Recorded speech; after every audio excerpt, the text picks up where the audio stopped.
Jumpa lagi para sahabatku terkasih dimanapun berada. Semoga kita semua dalam keadaan baik dan sehat. Para sahabatku terkasih, sesi ini saya mengajak kita untuk melihat kekacauan atau ketidaklurusan alur berpikir dari kaum denominasi. Para sahabatku terkasih, ada teman saya, ada teman saya Teman saya ini suka sekali bicara tentang orang lain. Jadi asal ada orang yang lewat yang tidak mengena di hatinya, pasti selalu ada kata-kata yang keluar dari teman saya ini. Jadi teman saya ini suka sekali bicara tentang orang lain.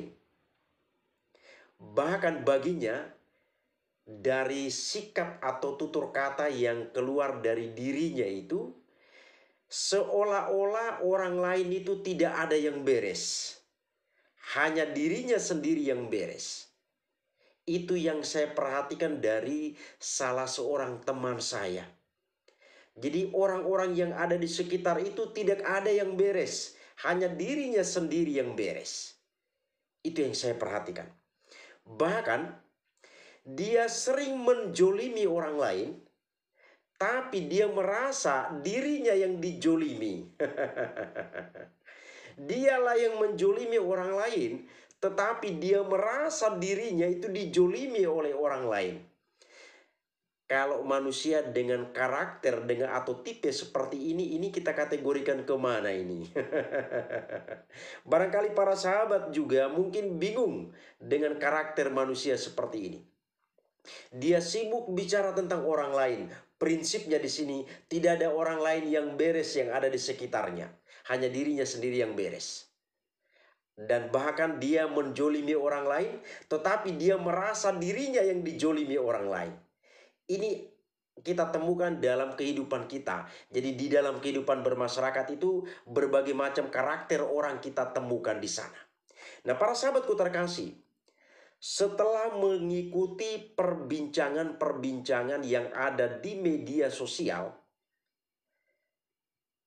saya semakin bingung melihat alur berpikir dari kaum denominasi.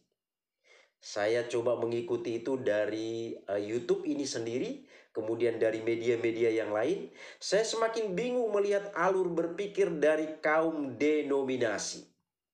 Saya semakin bingung. Karena apa? Di sana mereka sibuk bicara tentang gereja Katolik. Mereka sibuk bicara tentang gereja Katolik. Maka dalam konten sebelumnya saya pernah katakan, kalau mereka sibuk bicara tentang gereja Katolik, kapan waktunya dia bicara tentang imannya? Dia hanya sibuk, dia fokus bicara tentang ajaran iman gereja Katolik. Dan pertanyaan kita, kapan dia bicara tentang ajaran imannya? Kapan dia mendalami ajaran imannya? Kapan dia mengajarkan ajaran imannya itu kepada jemaatnya atau kepada umatnya? Ini menjadi sebuah kebingungan kita. Dan juga saya secara pribadi, saya bingung melihat itu. Di sana banyak hal diangkat tentang hal-hal yang terjadi atau yang ada di dalam gereja Katolik. Banyak sekali dari A sampai Z diangkat di sana. Dibahas secara panjang lebar. Kemudian, di sana juga diangkat tentang paus ini dan paus itu. Jadi tentang paus-paus yang pernah menjabat sebagai pemimpin tertinggi gereja Katolik di Roma atau di Vatikan dalam hal ini, paus-paus ini juga dibicarakan oleh mereka-mereka itu. Bahkan mulai dari abad kedua pun mereka bicarakan di sana. Mulai dari abad kedua. Jadi apa-apa saja yang ada di dalam tubuh gereja Katolik, dari awal sampai dengan pada masa-masa ini, semua mereka bicarakan. Paus yang pernah melakukan sebuah kesalahan, semua diangkat, semua dibicarakan di sana. Dari A sampai Z, semua mereka bicarakan. Tapi di sini mereka lupa akan satu hal. Mereka lupa akan satu hal. Maka seperti tadi saya katakan, teman saya ini sibuk bicara tentang orang lain. Sibuk bicara tentang siapa-siapa yang ada di sekitarnya. Dan dia selalu merasa diri yang paling benar. Selalu merasa diri yang paling benar. Tidak ada orang yang beres di luar dari dirinya. Maka di sini mereka sibuk bicara tentang gereja Katolik, bicara tentang paus, bicara tentang ini, bicara tentang itu. Tapi mereka lupa akan satu hal. Mereka lupa akan satu hal. Dan barangkali ini mereka lakukan tetapi tanpa disadari secara baik. Tanpa mereka sadari. Maka di sini pertanyaannya demikian. Emangnya pada saat itu gereja Protestan sudah ada ya? Kalaulah itu dibicarakan mulai dari abad pertama sampai dengan sebelum abad ke-16 atau bahkan hingga saat ini lah boleh kita katakan. Emangnya dari awal itu gereja Protestan sudah ada? Apakah dari awal gereja Protestan sudah ada? Maka semua alur pembicaraan di sana itu menyudutkan gereja Katolik yang sekarang ini, yang kita lihat sekarang ini. Semua alur pembicaraan menyudutkan gereja Katolik, menyudutkan gereja Katolik. Maka pertanyaan di sini, apakah sejak awal itu gereja Protestan sudah ada? Para sahabatku terkasih, Protestan itu baru muncul di abad ke-16. Sadari itu para denominasi. Sadari itu. Anda selalu bicarakan menyoroti gereja Katolik, menyoroti gereja Katolik. Tapi tanpa Anda sadari bahwa gereja Protestan pada waktu itu belum ada. Bahkan gereja Protestan baru muncul di abad ke-16. Di sanalah reformasi gereja itu meletus dan muncullah gereja Protestan di waktu itu. Atau di abad ke-16. Jadi Anda panjang lebar berbicara tentang ini, bicara tentang itu. Anda lupa akan satu hal. Bahwa pada waktu itu gereja Protestan sendiri belum ada. Gereja Protestan sendiri belum ada. Maka di sini, jika ada kesalahan-kesalahan yang pernah terjadi dalam tubuh gereja Katolik, dalam kurun waktu mulai dari abad pertama sampai dengan sebelum abad ke-16, berarti di sini Anda sendiri itu masih ada di dalam. Anda masih ada di dalam. Seandainya persoalan-persoalan yang pernah terjadi di dalam tubuh gereja dari abad pertama hingga sampai dengan sebelum abad ke-16, itu Anda masih di dalam. Protestan belum ada. Protestan belum muncul pada saat itu. Maka pertanyaan selanjutnya adalah, berarti di sini siapa yang Anda salahkan?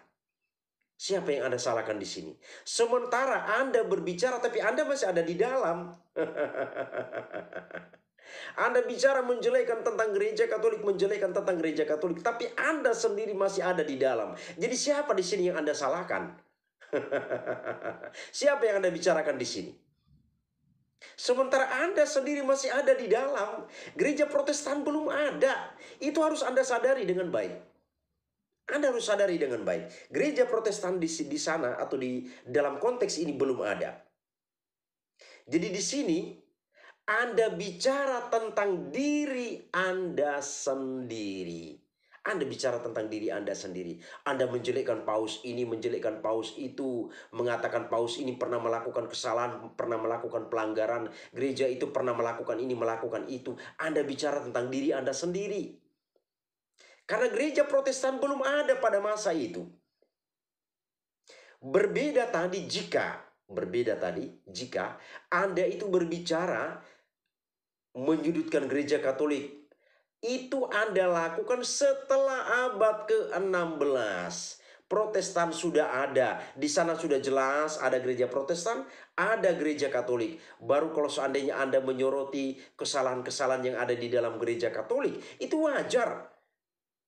Tetapi di sini Anda bicara panjang lebar, bahkan mulai dari abad-abad awal, tanpa Anda sadari bahwa Anda bicara tentang diri Anda sendiri.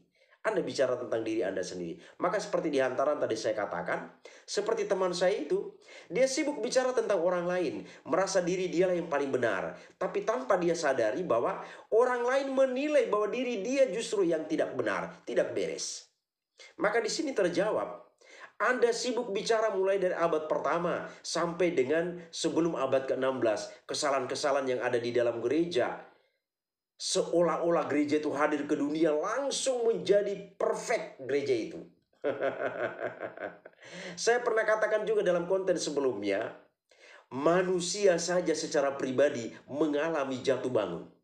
Setelah jatuh, dia merefleksikan, kemudian dia menemukan suatu metode yang baik untuk bangkit lagi, sehingga dia bisa lebih maju. Demikian juga perusahaan-perusahaan yang ada di luar sana yang kita lihat. Perusahaan-perusahaan itu pun pernah mengalami jatuh bangun. Apalagi gereja sebagai institusi keagamaan yang mencakup umatnya itu berada di seluruh penjuru dunia. Wajar-wajar saja kalau seandainya ada saat tertentu gereja mengalami kejatuhan. Itu wajar-wajar saja.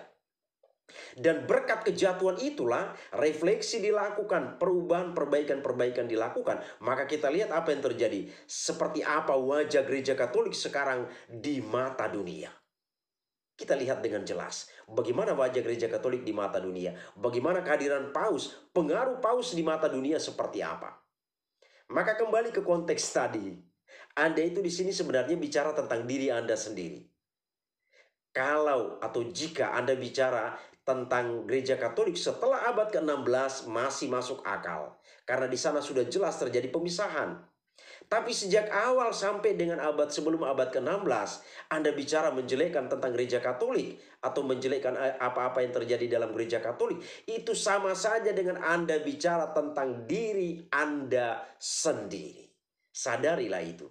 Anda bicara tentang diri Anda sendiri. Maka pesan saya pertama, berhentilah bersandiwara. Berhentilah bersandiwara.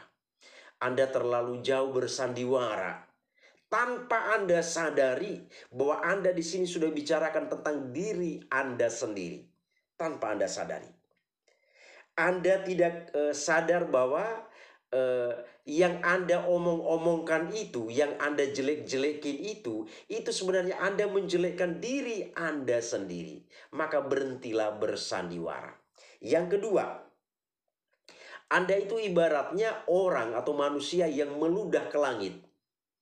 Orang yang meludah ke langit, ludahnya itu akan kembali kena ke dirinya sendiri. Karena dia meludah ke langit, dia bukan meludah ke bawah.